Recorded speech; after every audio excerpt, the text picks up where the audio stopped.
sin duda. Claro.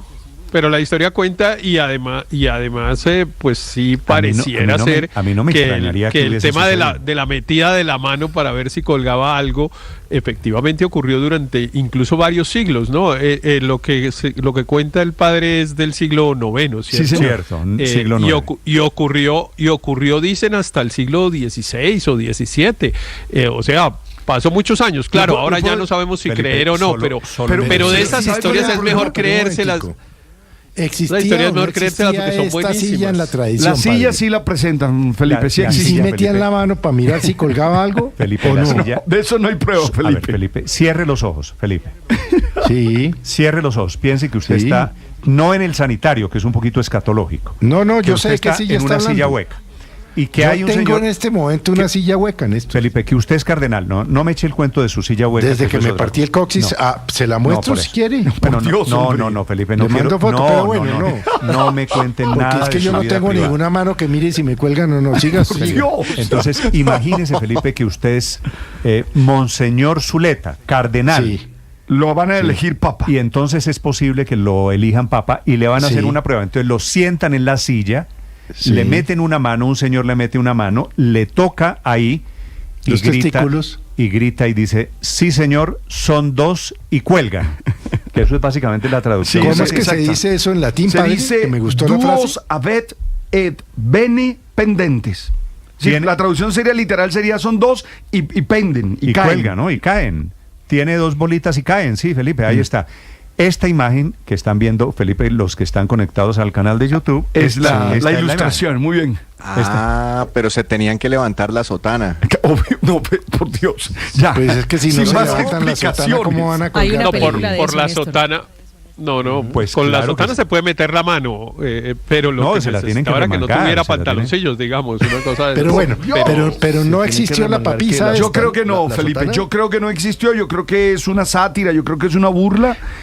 Porque es que no cuadran históricamente. Pero- Pero O sea se que tienen la hasta los vaina trans posibles de haber nombres. existido, la vaina trans esa de la que estamos ahora hasta donde sabemos ya venía desde el siglo IX. No, es cosas diferentes. Esta es una mujer completa. No, una era, mujer. era una mujer, Felipe. Una que mujer pasándose por hombre. Exactamente. Claro. Que se hizo pasar por hombre, se hizo elegir. Primero se presentó como cardenal. se Bueno, hizo y hoy elegir en día, ¿cómo verifican que el cardenal sí es cardenal? Tú sabes que esa es Igual, una gran meten la discusión, mano. ¿no? Tú sabes que esa es una gran discusión que fue la que nos planteó Cónclave otra vez.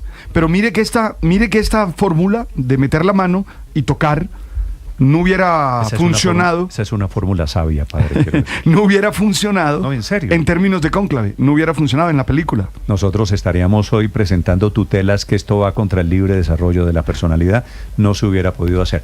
7 de la mañana, 3 minutos. Ya viene el padre Mira, pero Linero. la silla Les- existe, padre. Sí, las sillas Felipe, existen, claro. Se lo he dicho Que la hace- estoy viendo ahora en pantalla. Ahí Esa están, silla existe. claro, total. La silla, Felipe, la silla existe, está en el ¿Y Museo está en el Vaticano. Vaticano? Sí.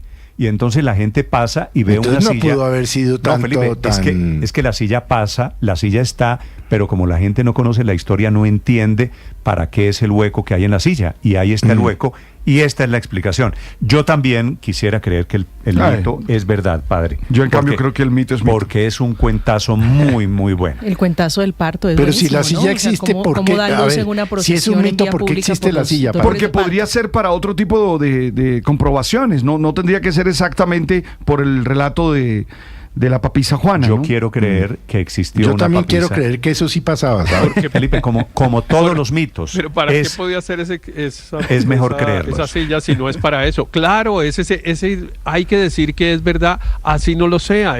Realmente es una historia absolutamente fantástica. Además de eso, Fantástico. Héctor tiene una sátira preciosa, porque cuando uno conoce la historia, yo ayer que me leí no sé cuántos relatos, uno encuentra con que es una mujer muy capaz, una mujer que aprende griego, una mujer que se forma bien y que no tenía ninguna posibilidad. El cuento no tiene cómo salir mal. Ya viene el padre Linero hablando de los que cuelgan, de la papisa, de los mitos del Cuentazo, Vaticano. Cuentazo.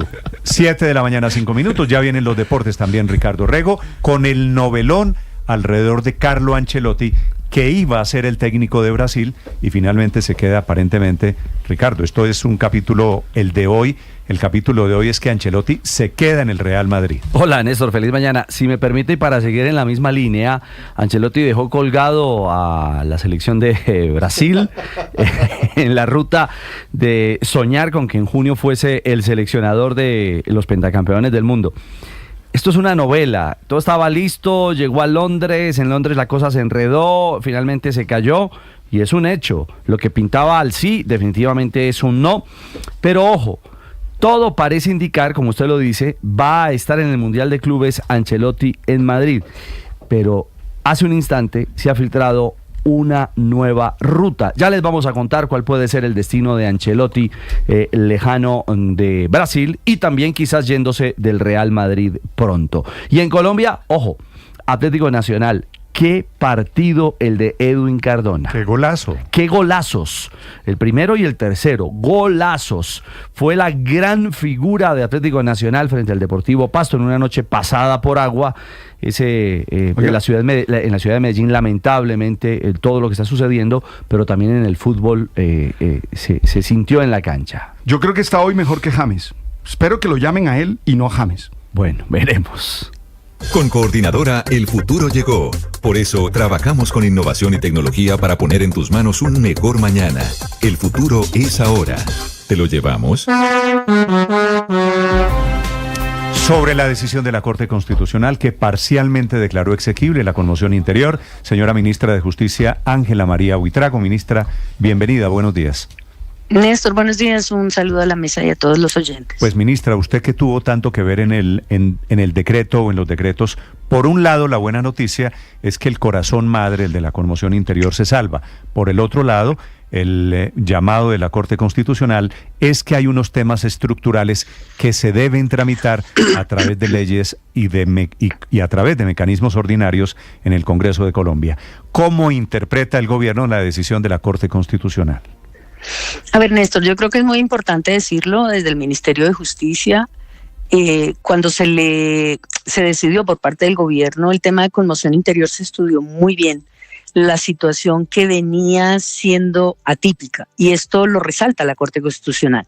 Incluso muchas voces se alzaron en torno a que eso era normal, y resulta que hubo un momento como el 16 de enero que generó una decisión de los grupos criminales de actuar de manera diversa, de manera incrementada y obviamente contra población civil indiscriminada, lo que no había sucedido en todo este tiempo. Y eso es lo que resalta la Corte Constitucional. Digamos que dentro del trabajo que se hizo conjunto por el Gobierno Nacional, implica decir que la conmoción interior está decretada bajo bases ciertas, que existió una situación que ameritó la declaratoria de la conmoción interior y que desde ese punto de vista la Corte Constitucional decide, en este caso jurídicamente, sobre los elementos que constituyen la conmoción interior. La discusión sobre los decretos tendrían que verse desde dos nortes, y creo que esto es importante. La Corte Constitucional, yo no conozco todavía la sentencia, no ha salido, es muy importante conocer la sentencia. Salió solo el comunicado de anoche, lo vio, ¿no? Correcto, solo el comunicado, pero me aproximo al comunicado porque la sentencia puede salir mucho más completa y esto significará hacer una reevaluación de estos argumentos en el momento en que uno conozca la sentencia, pero el comunicado lo que permite decir es que efectivamente la Corte Constitucional encuentra justificada la declaratoria de conmoción interior y por esa razón avala las circunstancias que mencionó el gobierno, con la discusión de si hay una parte en donde la Corte Constitucional se separa o no. Y para poder hablar mucho más amplio de esto tendríamos que esperar la sentencia. Claro. Pero en el comunicado sí es importante decir que los elementos sobrevinientes de incremento y de actos que eran totalmente atípicos e inesperados generó una violencia excesiva que no podía ser controlada por medios ordinarios. Ministra, el gobierno sí, para esos efectos era consciente también que corría un riesgo, ¿no es verdad? Intentando arreglar problemas estructurales históricos, dice la Corte Constitucional, a través de mecanismos extraordinarios. A ver, Néstor, yo creo que habría que esperar la sentencia, pero trato de interpretarlo de la siguiente manera. El gobierno nacional y en particular nosotros cuando nos sentamos a mirar los hechos, generamos dos elementos fundamentales. ¿Cuáles son los hechos que se salen del cauce que efectivamente viene enfrentando Colombia? Y este es un tema muy, muy álgido y le voy a decir por qué. La forma de criminalidad en Colombia se ha modificado. La forma de los grupos criminales se ha modificado. Pero dentro de ese contexto, las prácticas, los patrones y la forma de actuación eran completamente extraordinarios. Y entonces ahí es donde uno tiene que mirar si eso realmente es consuetudinario, si eso realmente es una estructura histórica de lo que ha tenido como violencia estructural Colombia, o si definitivamente hay y se me permite la expresión, un pico que permitía decir que todos esos hechos, a pesar de que es el ELN, a pesar de que es la FARC, a pesar de que existen estos grupos, salen del patrón ordinario de actuación y obviamente de violencia. Y esto nos lleva a decir otra cosa. Yo lo decía desde hace mucho tiempo y lo afirmaba con ustedes y con otros medios de prensa. Yo tendría que decir que si fuera cierto que los elementos estructurales de violencia no pudieran servir para decretar la conmoción interior tendría que desaparecer de la Constitución Nacional. Porque la violencia en Colombia de grupos armados, y aquí es bueno hacer precisión, después de la firma de la paz, no es cierto que hasta ahora se está generando esta violencia. Desde el 2016 se han incrementado los grupos criminales y se han incrementado los residuales y se han incrementado las disidencias de manera que llama mucho la atención. Incluso hay un estudio de Indepaz hasta el año 2020 en donde muestra estos elementos. Sí, pero ministra, para que usted le pueda hacer claridad a los oyentes, ¿qué partes de lo que conocemos, porque no conocemos la sentencia definitivamente, quedaron vigentes y qué va a hacer el gobierno con aquello, o quedaron pues legalmente o constitucionalmente aceptadas? ¿Y qué va a hacer el gobierno, para que usted nos explique rápidamente, con las que no aceptó la Corte Constitucional? Correcto. Yo creo que es importante decir que los argumentos, en principio, dentro del comunicado son tres. Primero, que si hay hechos sobrevinientes que se salen de lo normal. Segundo, que se genera un acto inesperado, como es el acto del 16 de enero. Tercero, que hay hechos de una intensidad, como es el desplazamiento hoy en día de más de 60,000 personas. Y esto lleva a decir que para poder entender coherentemente que estos hechos que fueron avalados por la Corte Constitucional tienen una consecuencia en los decretos, pues tiene que ver con la relación directa de los decretos, en mi criterio, en tres aspectos fundamentales. El primero, la financiación para atender la movilización extraordinaria de manera generada por, obviamente, la violencia en la cantidad de municipios que en donde se decretó la conmoción interior. Entonces esos decretos, digamos que estarían vigentes. Todo el tema de financiación para atender las necesidades humanas, de vida digna, de comida, etcétera, quedarían vigentes frente a la necesidad de hablar de la financiación de más de 60,000 personas. Lo segundo, medidas entre otras para un retorno garantizado con seguridad, y esto implica también quitarle la economía ilícita a los grupos criminales,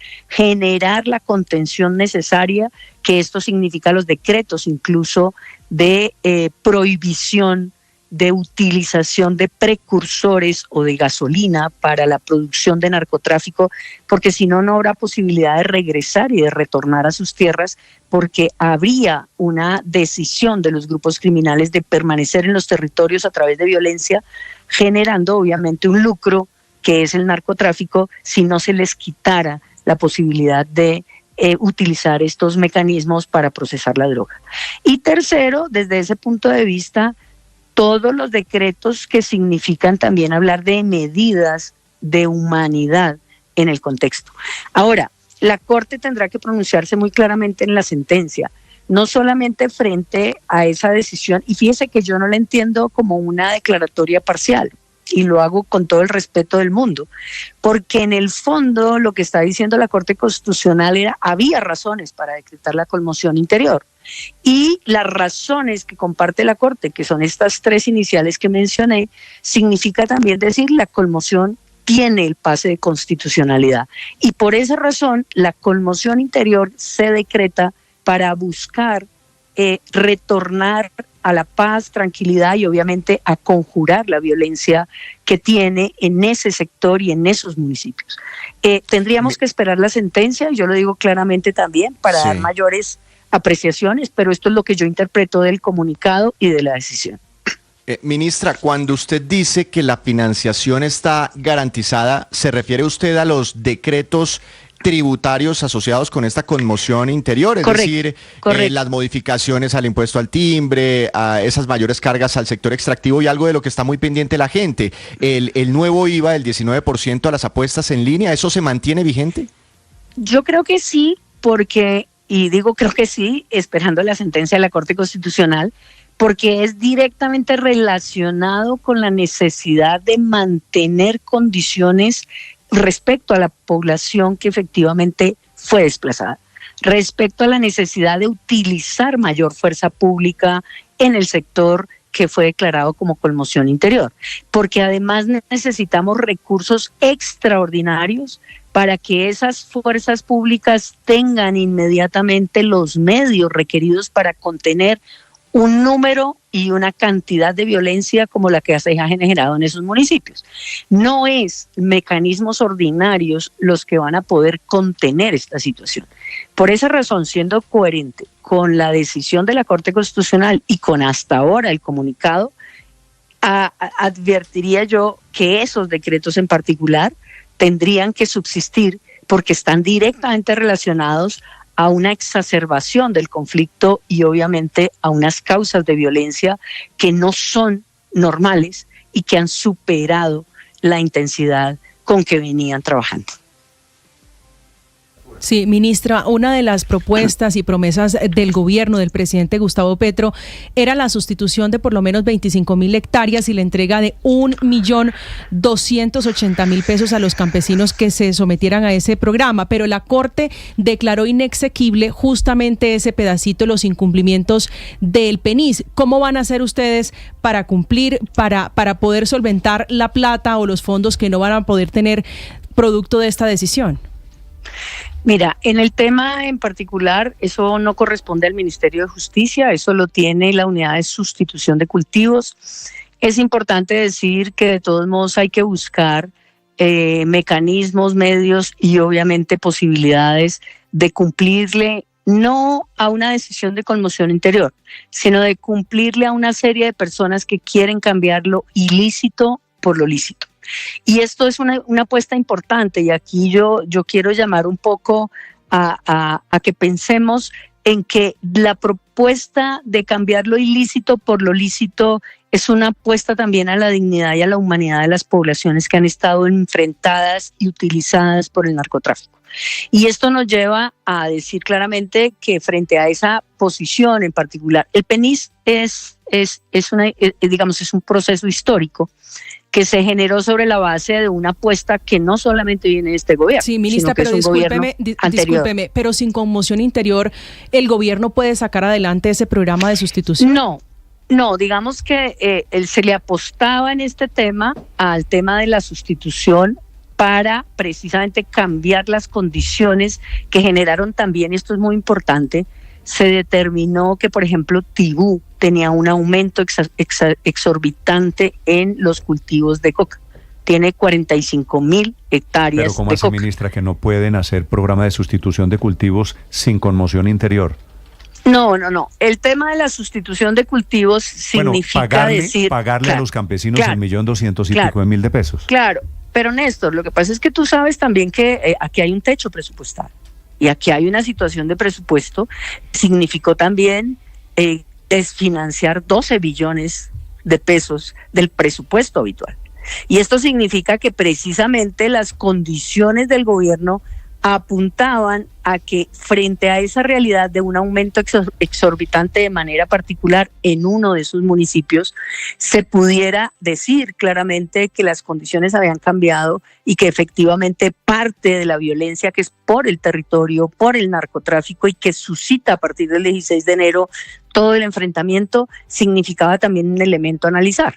y esto llevaba también una posibilidad de trabajar. Ahora, nosotros tenemos proyectos de sustitución como gobierno de cultivos. Se va a hacer mucho más difícil por el tema presupuestal, pero digamos que aquí también hay que mirar entonces cuáles son las opciones para cumplirle a todos y cada uno de ellos. Vuelvo y digo, esta no es competencia del Ministerio de Justicia, es competencia de la Unidad de Sustitución de Cultivos, y sobre esa base entrará el gobierno ya con la sentencia, porque también es muy difícil en abstracto y en un comunicado entender cuál es el alcance de la decisión de la Corte Constitucional, a mirar cuáles son las herramientas que se tienen, pero también seamos conscientes de que el presupuesto no solamente se desfinanció, no se aprobó, no se pudo generar una financiación extraordinaria, y todo esto tiene unas consecuencias. Ministra, quiero hacerle una última pregunta sobre el futuro de los 11 decretos que fueron expedidos al amparo de la conmoción interior.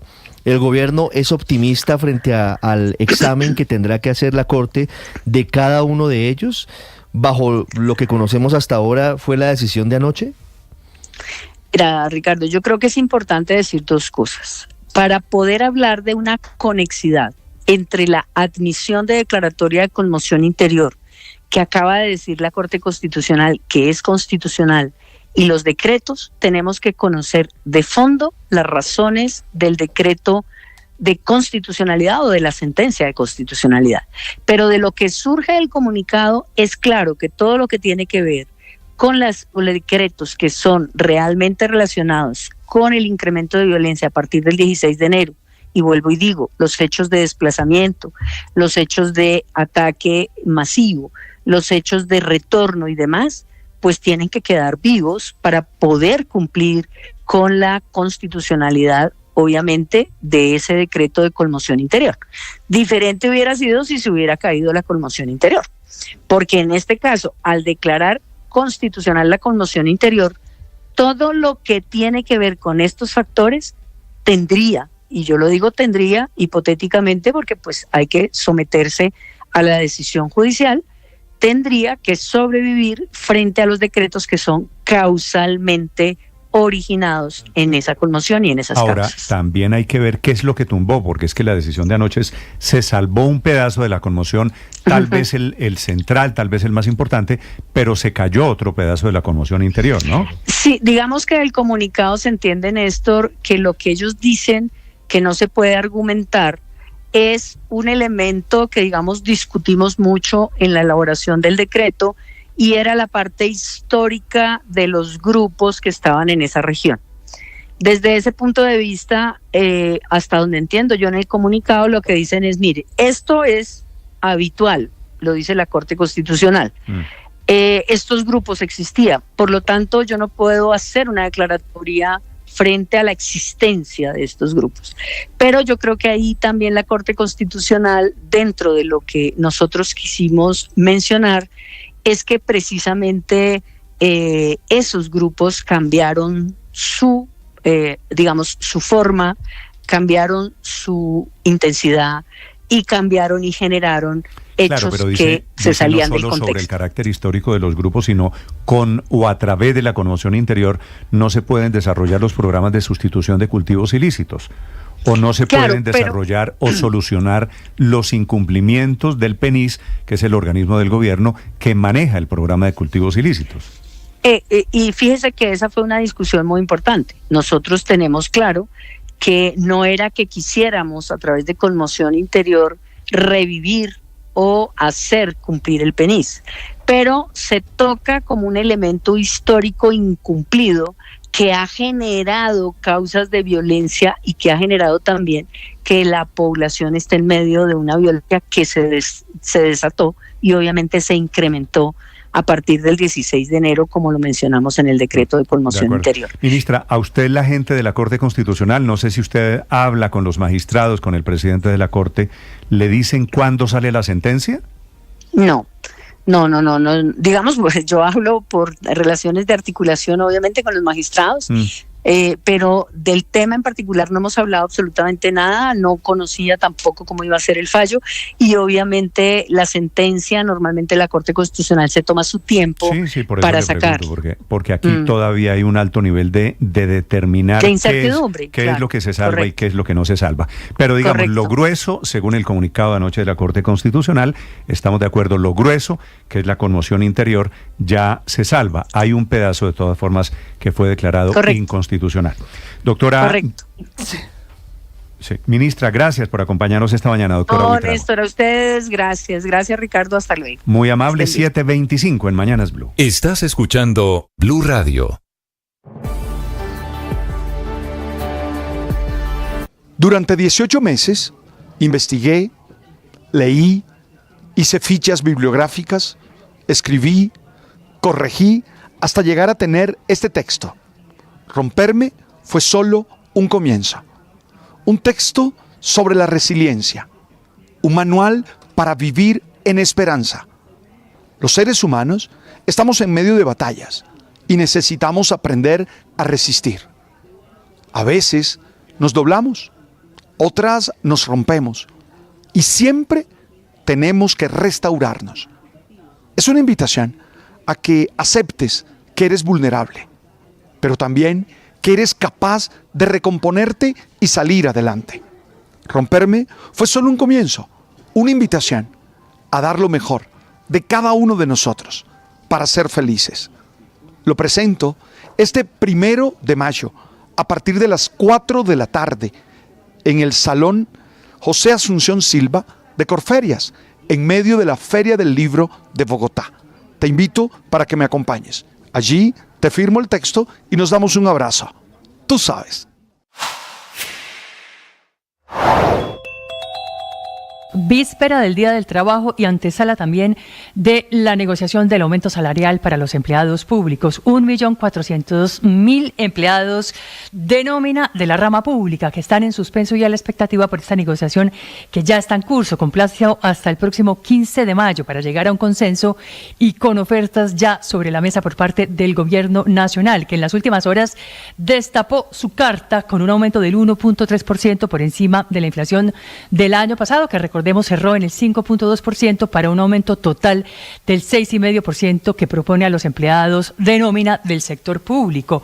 Oferta del IPC más el 1.3% que de inmediato rechazaron las centrales obreras del país, Confederación General del Trabajo, CGT, Central Unitaria de Trabajadores CUT y un total de 35 sindicatos para los cuales ese aumento se queda corto y piden entonces que sea del IPC más el 3,5%, es decir, un 8.7% en total, que equivale a un 33% más de lo que les ofreció ayer el gobierno nacional.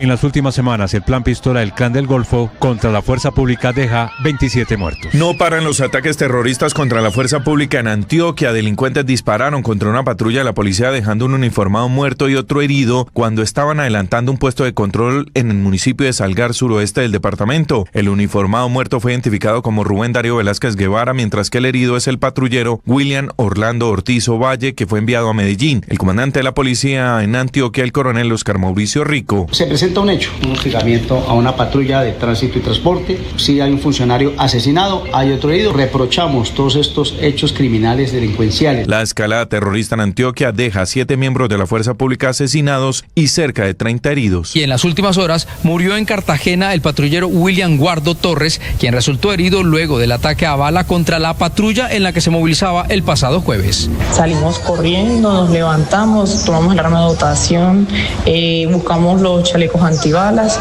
y bajamos a apoyar al compañero que tenemos que enfrentar absolutamente todo.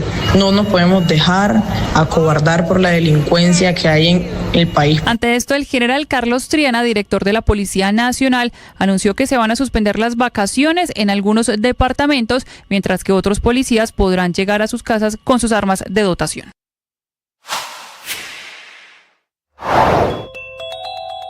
Oficialmente, Snyder Pinilla es el primer condenado por el escándalo de corrupción en la Unidad Nacional para la Gestión del Riesgo. Como uno de los principales testigos de la Fiscalía, obtuvo el 45% de descuento de la pena que debía recibir por dirigir la asignación de contratos y entrega de dineros para comprar congresistas para impulsar las reformas del gobierno nacional. Así las cosas, la condena que deberá pagar en una guarnición militar quedó en 5 años, 8 meses y una multa.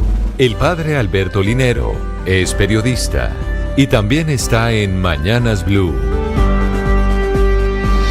7 de la mañana, 30 minutos.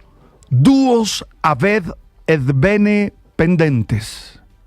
Decían que murmuró un eclesiástico al palpar desde una silla perforada los atributos masculinos del recién elegido pontífice. Según la leyenda, esa inspección manual nació después de que una mujer disfrazada de hombre lograra sentarse en la cátedra de Pedro.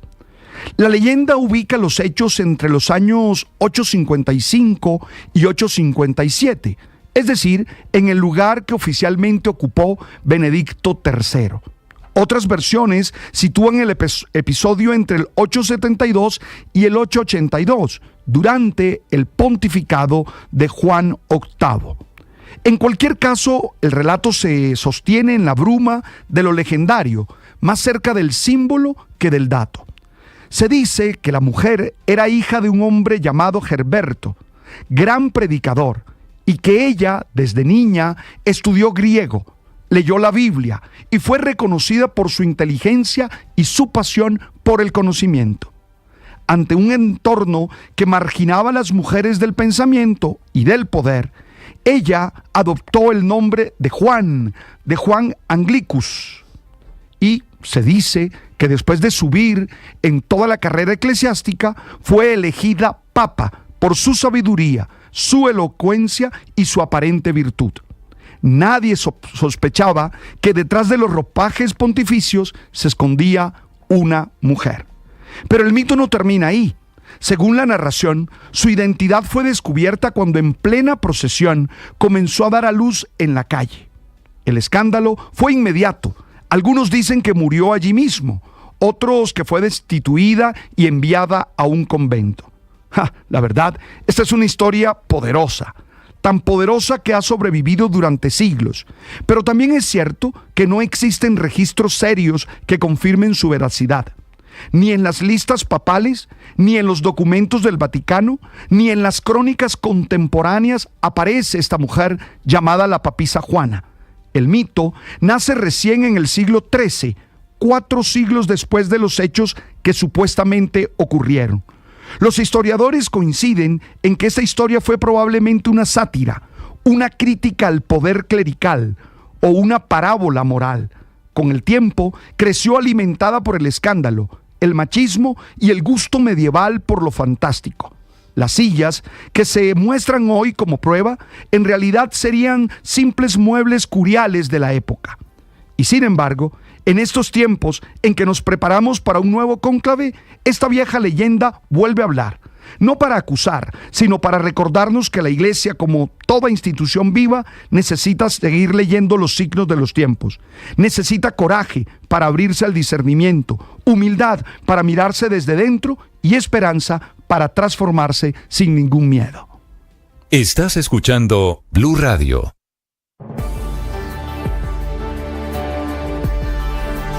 Un millón. 1 millón. 1 millón de noticias, sueños, emociones. 1 millón de seguidores. 1 millón de seguidores. 1 millón. Decirlo suena fácil. Lograrlo es de trabajo. Mucho trabajo. Ya somos más de 1 millón de suscriptores en nuestro canal de YouTube. Y sumando, 1.010.000. Sumando, 1.020.000. Y sumando. Blue, más que radio. Escanea este código y suscríbete a nuestro canal de YouTube, @Blue Radio Co. Y disfruta y participa de la programación de Blue Radio. Blue Radio, le ponemos cara a la radio. Blue Radio, la alternativa. Gracias a ustedes, Nuevamente Mañanas Blue con Néstor Morales es el programa hablado más escuchado y visto de las mañanas en Colombia. Les vamos a contar noticias de Colombia y el mundo. Bienvenidos esta mañana y alerta. 1 millón de gracias por estar cerca. Blue, más que radio. La pasión y la afición en juego y los datos de lo último en deportes se lo presenta Mañanas Blue. Ya tenemos las 7 de la mañana, 35 minutos, momento para hablar de deportes, momento para hablar de la novela Ancelotti.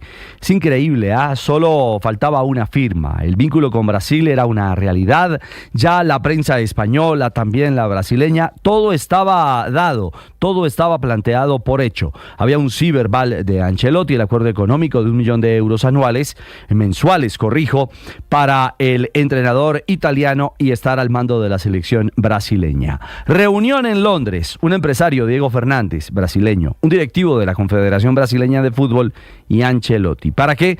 Para firmar el contrato. Y de momento un último comunicado, un último encuentro telefónico con Florentino Pérez para el ok de la salida.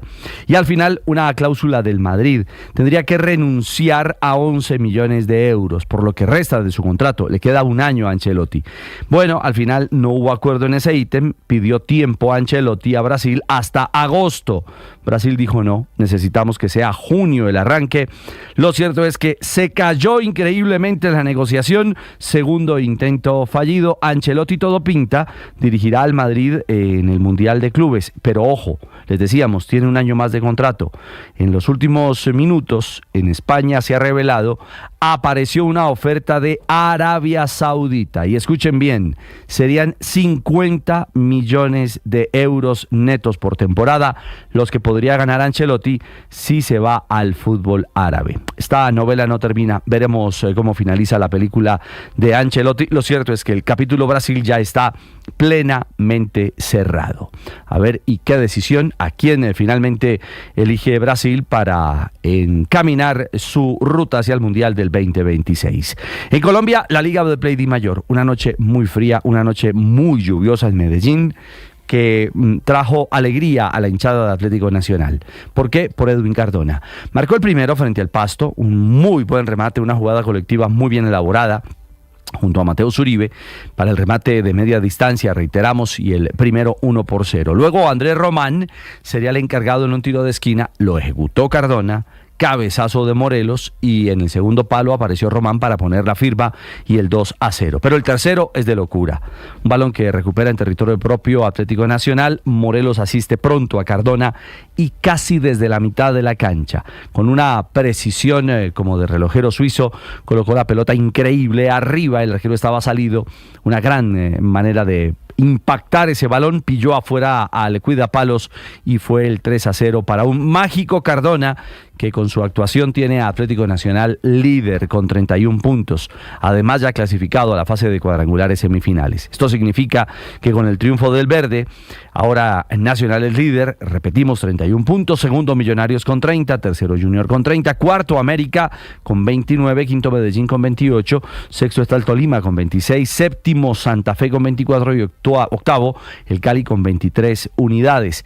La derrota, que fue amplia para el Pasto, 3-0, lo baja al 10º lugar por diferencia de gol y automáticamente sube al Once Caldas noveno, también con 23 puntos. Está buenísimo el remate del campeonato y sobre todo esa puja que va a ser por el 7º, 8º lugar, ahora con el Once noveno y el Pasto 10º. Hoy, a propósito, habrá partidos para poner al día calendario de equipos. Águilas Doradas Río Negro recibirá en casa al América de Cali por la fecha 4, juego que estaba aplazado, y Llaneros en Villavicencio se verá las caras con Independiente Santa Fe por la fecha 15. Hoy también UEFA Champions League será semifinal, juego de ida, esta vez en Barcelona. El conjunto catalán recibirá al Inter de Milán. El conjunto italiano apela a su historia, pero además al impacto de los visitantes en el arranque de esta fase semifinal. Ya ganó el París 1-0 al Arsenal en Londres con el gol de Dembélé. Ahora los italianos apuntan también a dar la sorpresa frente a un Barça que se ve consistente, muy claro en su juego y sobre todo líder en la liga, caminando muy bien el equipo de Flick. Veremos si logra mantener mantener esa constancia y esa contundencia hoy en la Champions. Y arranca Sudamericano Sub-17 femenino en Colombia. Será en Manizales, en el Estadio Palo Grande, el juego de apertura. Colombia frente a Argentina. Nuestro país por primera vez es anfitrión de esta categoría en este campeonato continental. El juego será a las 7 de la noche. Desde las 6:50 la señal será del Gol Caracol HD2 y en nuestra aplicación D2. Y en la NBA ya tenemos 2 nuevos equipos con asiento en las semifinales. Los Celtics en la conferencia este avanzan. Los actuales campeones ganaron la serie 4-1 frente a los Magic de Orlando y los Pacers de Indiana por idéntica sumatoria, 4-1 frente a los Bucks. Más adelante les vamos a contar detalles de lo que ha sido esta nueva emocionante jornada del mejor baloncesto en el mundo. 7:40, los deportes a esta hora en Mañanas Blue. Estás escuchando Blue Radio.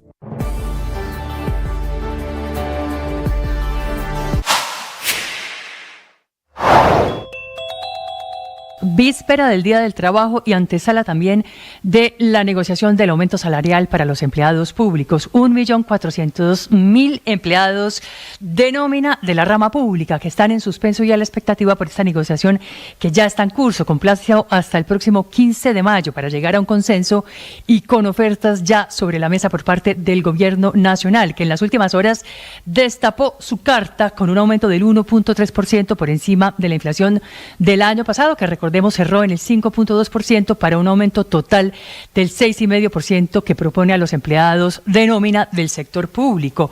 Oferta del IPC más el 1.3% que de inmediato rechazaron las centrales obreras del país, Confederación General del Trabajo, CGT, Central Unitaria de Trabajadores, CUT, y un total de 35 sindicatos, para los cuales ese aumento se queda corto y piden entonces que sea del IPC más el 3,5%, es decir, un 8.7% en total, que equivale a un 33% más de lo que les ofreció ayer el gobierno nacional.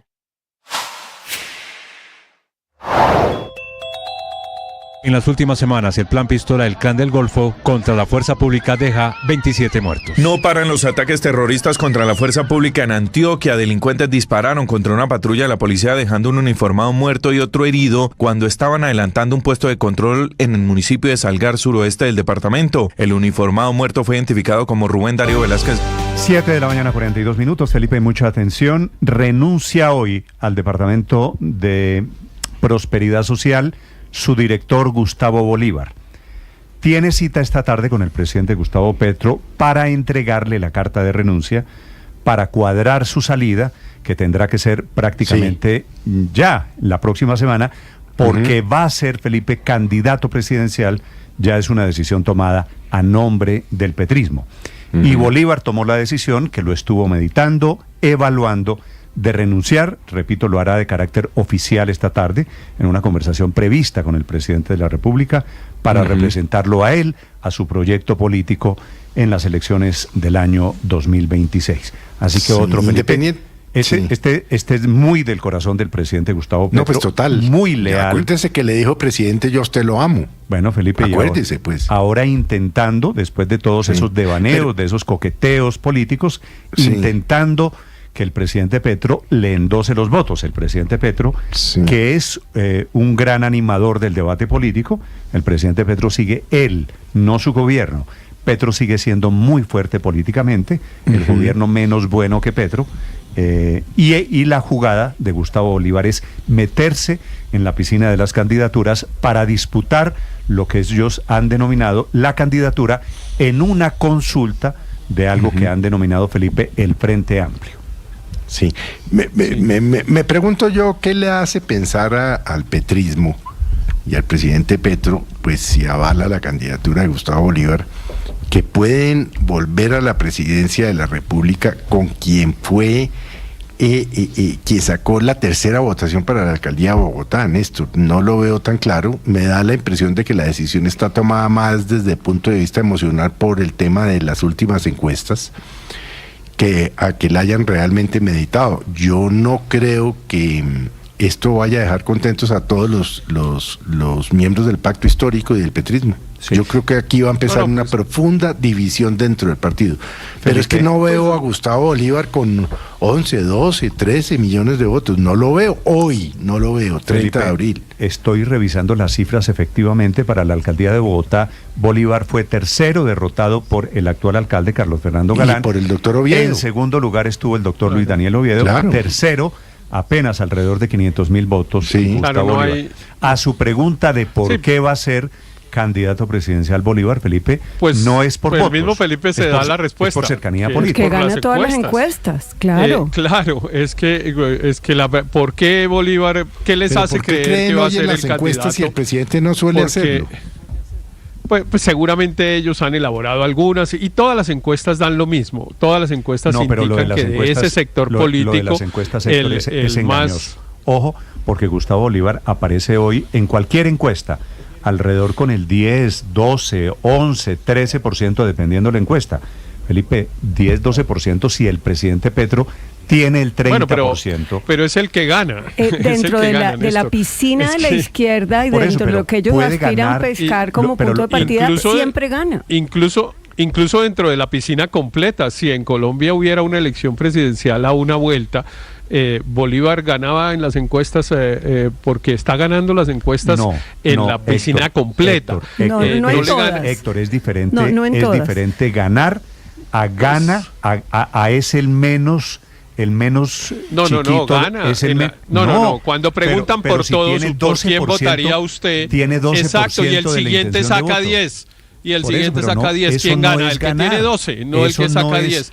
Eso es ganar en el escenario que yo le estoy diciendo, Néstor, que es si hubiera una sola vuelta, ganaría. Ahora, claro, estamos asumiendo que hay 2 vueltas para la elección presidencial y que entonces esa dispersión de votos que hay hoy, pues se va a terminar agrupando en 2 facciones y muy seguramente gana aquella que no represente al gobierno del presidente Petro. Eso es casi seguro. Lo que le quiero decir, estos porcentajes que marcan hoy en las encuestas, que no se engañe Bolívar, Felipe, que no se engañe Vicky Dávila, que no se engañe Sergio Fajardo. De momento hay 50 y pico de candidatos presidenciales. Claro, Néstor, pero habiendo 50 y pico. Estamos todavía lejos de las elecciones, aquí puede pasar cualquier cosa. Pero el que mayor reconocimiento de lo que cree el petrismo, que el gobierno vaya a acabar bien, yo creo que el gobierno va a acabar bastante mal en muchos frentes, si no en todos. Pero es que la verdad, ¿qué les hace pensar hoy en las encuestas? Pero es Bolívar no marcaba mal en las encuestas para Bogotá. Pero fíjese, bueno, por eso fue candidato en Bogotá. Claro, pero fíjese, Felipe, dentro de los candidatos del petrismo, no solamente es el que mejor marca en las encuestas, es el que más conoce la gente a nivel nacional, pero adicionalmente es el más pura sangre, entre comillas, de los petristas. Y yo creo que esa adicionalmente es su debilidad, porque en el Consejo de Ministros famoso, en el primero que se transmitió, pues él claramente tomó distancia del presidente. Últimamente ha tratado de ser... No, dijo que no estaba de acuerdo, que se solidarizaba con la vicepresidenta, que y después le dijo, yo a usted lo amo, presidente. Yo a usted lo amo, pero se solidarizó con la vicepresidenta y dijo que no se consideraba, y tomó distancia, por ejemplo, de Laura Sarabia, la actual canciller. Néstor. Lo que sí creo es que últimamente está tratando de congraciarse y riéndose con un gran colegaje con el ministro del Interior, y parece que ya empieza a sonreír más de la cuenta para poder generar la convergencia dentro de la izquierda. Pero no creo que sea él la persona que representa todas las tendencias dentro del petrismo, con lo cual, pues sí se generaría una división. Hoy es el último día de abril y no por casualidad está anunciando Gustavo Bolívar que renuncia al gobierno. ¿Hasta cuándo tienen, Héctor, hasta cuándo tienen Felipe, un año antes de las elecciones? Las elecciones son hasta finales de mayo. El tercer domingo de mayo del año 2026. 20 y pico de mayo. O sea, renuncia hoy y trabaja hasta la próxima quincena. Néstor, pero puede que los porcentajes, como usted dice, sean bajitos. Pero yo he venido haciendo un registro minucioso de todas las encuestas. Y quiero contarle esto. La primera encuesta fue la de octubre del 2024, hace 6 meses prácticamente. Y el único candidato, y estoy diciendo de todas las tendencias políticas, que ha tenido una línea constante de crecimiento en las encuestas es Gustavo Bolívar. Empezó en octubre de 2024 con el 8,6% y de manera creciente y constante está en el 12,6% en la última encuesta. Pero yo creo que este dato hay que cruzarlo con 2 más para poder tener, digamos, una mirada completa. El segundo dato, sí, pero el porcentaje que usted ve en las encuestas de Bolívar, Aurelio, se lo repito, es un porcentaje todavía muy menor, alrededor del 10%. Sí, pero tiene una línea creciente, tiene una línea ascendente. No, ¿cuál cosa línea que ascendente? No pasa. Ha pasado de 8 a 9, de 9 a 10. De 8,6 de Bolívar, de 8,6 a 6,7, después 11,9, 10,1 y 12,6. Va en una línea creciente. Mire usted que, por ejemplo, María José Pizarro, que empezó con el 4,2, va en el 2,6. Y Daniel Quintero, pues prácticamente creo que está fuera del ring, y de ahí para abajo los demás no cuentan. Y Néstor, hay otros 2 datos que creo que son claves tenerlos en cuenta en el análisis. Uno, el dato de la última encuesta de Guarumo que dice, el 25% votará por el que diga Petro.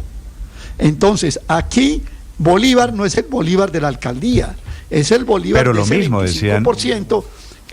Pero esta encuesta está diciendo eso. Lo mismo han dicho de todos los presidentes y los votos. Pero hoy dice, ponga el que ponga Petro. No son endosables. ¿Usted cree que claro, no es endosable el 30 y tantos. ¿Usted cree que el presidente Petro está, o la izquierda está en capacidad de recibir los votos de Petro? ¿El que diga Petro recibe los votos de Petro? No es endosable el 30 pues así lo demuestra. Debe ser el 25, del 20 al 25. Y finalmente una cosa, la otra cosa que alerta a Bolívar es el anuncio de Amaya, que fue avalado por el partido de Fajardo para la gobernación de Boyacá, pero que ahora suena como el gran candidato de la gran coalición, del gran frente, que anuncia que lo está pensando en salir de los Verdes y de Dignidad y Compromiso. Fue candidato a la gobernación, elegido por esos 2 partidos, y que ahora y que ahora se va a la... No, porque el anuncio de Amaya ayer...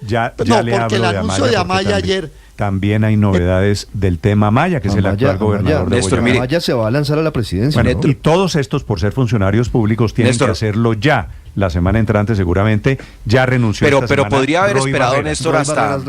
Roy Barreras Bolívar. Y ahora Gustavo Bolívar. Y seguramente va a renunciar Carlos Amaya a la gobernación de Boyacá. Lo que pasa es que Roy no sé, Felipe, ¿sabe por qué lo hacen un mes antes, Néstor? De izquierda o de centro o de derecha. Roy, no sé en qué todos los anteriores. No, Roy Barreras, ¿sabe por qué lo hacen un mes antes? Roy Barreras sin duda va por el petrismo. Él no va a denostar del gobierno del presidente Petro. Él no se va a bajar del bus a esta hora. Él sabe que tiene un capital político. Pero si se ha bajado de todos los buses. Sí, pero en esta oportunidad él dice que no se va a bajar. Bueno, nuevo candidato, Néstor, pero mire, candidato presidencial. ¿Sabe por qué renuncian un mes antes de la elección? De la inhabilidad que se configura a finales de mayo?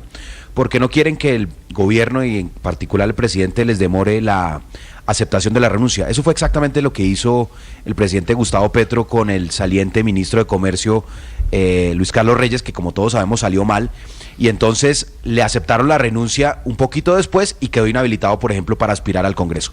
Y todos los que están renunciando ahora saben que con un mes de antelación pues es inevitable que le acepten la renuncia. Si lo dejan un par de días antes, puede que los dejen en visto, como recordemos le pasó a Gustavo Bolívar. Tiene cita hoy, me confirma Gustavo Bolívar, Luis Ernesto, que tiene cita para esta tarde con el presidente para entregarle la renuncia. Pero Bolívar lleva meses intentando renunciar y el presidente le ha dicho, no, espérese un poquito, ¿cuál es la pregunta? Otro ratico, intentando que se inhabilite y no pueda ser candidato. Es que eso que dice Ricardo, Néstor, no es menor. Gustavo Bolívar sea su candidato, ojo. Por la teoría de Felipe. Por la teoría de Felipe. Si ya perdió en Bogotá, puede perder a nivel nacional. Eso que dice Ricardo es muy cierto. El presidente Gustavo Petro sabe que Gustavo Bolívar es el mejor candidato y es un candidato fuerte sin duda para unificar al petrismo, porque le ha declarado su amor en televisión nacional y pues es uno de los defensores más firmes de las tesis de Gustavo Petro. Pero el presidente Gustavo Petro, que también es un hábil jugador político, sabe que Gustavo Bolívar se gana el voto del petrismo, sí, como lo demuestran las encuestas, pero es el peor candidato para unificar sectores distintos, para ganar la presidencia. Y por eso, como lo decía Ricardo, esto ha sido un juego de demora, alguien de izquierda, en el que el presidente lo deja en visto, no lo recibe, no le acepta la renuncia, le dice quédese un ratico más. Que conoce Vaya pregunta, a ver, ¿usted pero cree Héctor, que, Felipe, hago esta pregunta, alguien de izquierda que va pensando en las elecciones presidenciales, Felipe, y Gustavo Bolívar es el candidato del petrismo, del continuismo del gobierno, ¿usted cree que hay alguien de izquierda que no vote a Gustavo Bolívar? No, yo tengo certeza que toda la izquierda se unifica en torno a Bolívar, pero la izquierda, insisto, Néstor, está alrededor del 20% según todas las encuestas. Aquí la pregunta es quién gana la presidencia, no quién gana el petrismo, porque yo le doy toda la razón. Gustavo Bolívar es el mejor candidato posible para unificar al petrismo, para ganarse la consulta del petrismo, de poder, para ganarse la consulta del Frente Amplio, pero no tiene posibilidad de traer otros sectores. Lo que usted me quiere decir es que Gustavo Bolívar no tiene la capacidad para engañar al país como hizo Gustavo Petro Felipe en las elecciones del 2022, que siendo de izquierda se acercó al centro. Recuerde usted, José Antonio Campo, Alejandro Gaviria, y se camufló en el centro. Ganó con el centro y llegó al gobierno, peleó con el centro y ahora gobierna solamente. Lo del engaño es generalizado. Los que votaron por Rodolfo dicen que los engañó también. No, pero es no me eche el cuento de Rodolfo, porque yo no estoy hablando de Rodolfo, estoy hablando del gobierno y de los candidatos del gobierno. No es un cuento. Usted está hablando de las elecciones pasadas, yo le digo que lo del engaño, ese cuentico del engaño lo dicen los que votaron por Rodolfo también. Pero claro que las encuestas todavía son muy lejanas de elecciones. Con la diferencia de que Rodolfo perdió, yo no sé si engañó, porque no sabemos qué hubiera hecho. La gente, y yo en estos micrófonos he oído a varios decir que se sienten engañados por Rodolfo. Entonces, ¿cómo hace que no sé? Claro que sí. Bueno, siga defendiendo, entonces como el otro también engañó, siga defendiendo que lo que hay hoy. Yo no estoy defendiendo nada, Néstor. Estoy haciendo un análisis que usted no quiere dejar que haga. Es que si está hablando de engaños en esas elecciones, pero qué agresividad la suya, doctor Forero, todos los días, ¿no, hombre? Hable tranquilo, no se Yo estoy tranquilísimo, compañero. Simplemente estoy pidiendo que me dejen explicar lo que quiero decir. Y es que claro que las encuestas son lejanas todavía las elecciones, pero lo que se está viendo es que las apuestas esa del antipetrismo, de que el petrismo iba a estar acabado a estas alturas, han fallado rotundamente porque pues parece tener opción de pelear en primera vuelta para tratar de llegar a segunda. Yo creo que la culpa es de la oposición ciega que juega a lo que le sirve a Petro. No es que Petro haya hecho genialidades, sino que esta polarización le conviene. La gran pregunta es qué va a hacer Petro. Si se va a jugar a Petro, usted le echa la culpa a la oposición, ¿no? No, eso no es cierto. Yo lo que estoy diciendo es que este juego político le conviene más a Petro. Y estoy diciendo desde hace años que la oposición se está equivocando con Petro. Le regalaron primero la presidencia y ahora tienen a Petro en una posición bastante fuerte electoralmente por torpeza política, porque solo hablan de Petro, porque no proponen ideas, porque se muestran al país como enemigos del cambio. Y eso es una torpeza. Y Petro simplemente ordeña esa situación. La pregunta es qué va a hacer Petro en las elecciones. Si va a buscar un candidato más de centro, y si lo encuentra. Y el problema es que si hace una consulta va a ser muy difícil ganarle a Bolívar, porque el petrismo muy seguramente va a buscar un candidato más petrista que moderado, pero Petro puede buscar una fórmula intermedia. La otra es que Petro puede jugar a no poner presidente, sino decidir cuál de los dos que llegan a segunda vuelta es, definiendo por cuál se inclina, y ser el jefe de la oposición duro para cobrar todo lo que le han hecho en esta oposición, cobrárselo al próximo gobierno. Entonces yo creo que Petro todavía no sabe mucho qué hacer. Lo que sí le importa mucho son las elecciones legislativas. Entonces, Gustavo Bolívar, pues, podría presentarse como el candidato que se dispara, pero nadie cree que pueda superar un porcentaje, un techo del petrismo, con el cual parecería ser insuficiente para llegar a le pasa lo mismo que con Francia, que es imposible que él no hubiese escogido a Francia Márquez como su vicepresidenta. A su pesar, porque él no quería escogerla. No quería, le parecía que no era totalmente de su entraña. Pero eso no pasa nada, ganó, eso pasa en los partidos políticos. Con las encuestas, puso prácticamente 1 millón de votos. A Uribe le tocó poner a Santos y en fin, eso siempre es que eso es lo que estoy diciendo, que no tiene remedio, porque el que más reconocimiento tiene es Gustavo Bolívar. Claro, y ese va a ser el candidato. Encuesta de esta semana, le doy los datos. ¿Qué dice la encuesta de Guarumo? Encuesta de Guarumo esta semana sobre una consulta entre candidatos de la izquierda. Sí. Barre Gustavo Bolívar. Sí, no hay Barre. Repito la noticia, Felipe, es que Bolívar renuncia hoy. Tiene el 41.7% de la intención de voto de la izquierda. en caso de que hubiese consulta entre candidatos de la izquierda. Segundo, Iván Cepeda. 15.2%, es decir, casi lo triplica. Luego está... La tosudez de los hechos, Néstor, va a llevar a que el presidente Petro tenga que escoger a Gustavo Bolívar. Luego está Daniel Quintero. Porque le dice un oyente, Bolívar ama a Petro, pero Petro no ama a Bolívar, y por eso pero además eso es una buena noticia en el sistema político, que los candidatos no los elijan los jefes a dedo, sino que se vaya yendo. Gracias, Felipe. Pero ¿y si Petro no le acepta la renuncia y le pide que se quede? La puede presentar irrevocable.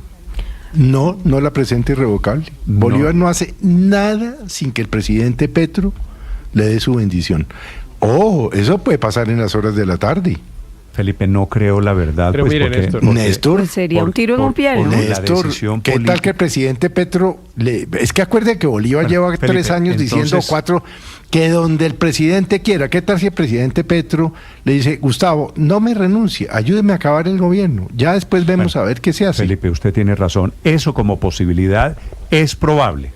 Yo creo que esa es una posibilidad. De momento, la intención en este momento, 8 en punto de la mañana, hoy, último día del mes de abril, la decisión de Gustavo Bolívar es presentar su carta de renuncia para no inhabilitarse para poder ser candidato presidencial. Néstor, habría que preguntarle a la doctora Corcho, a María José Pizarro.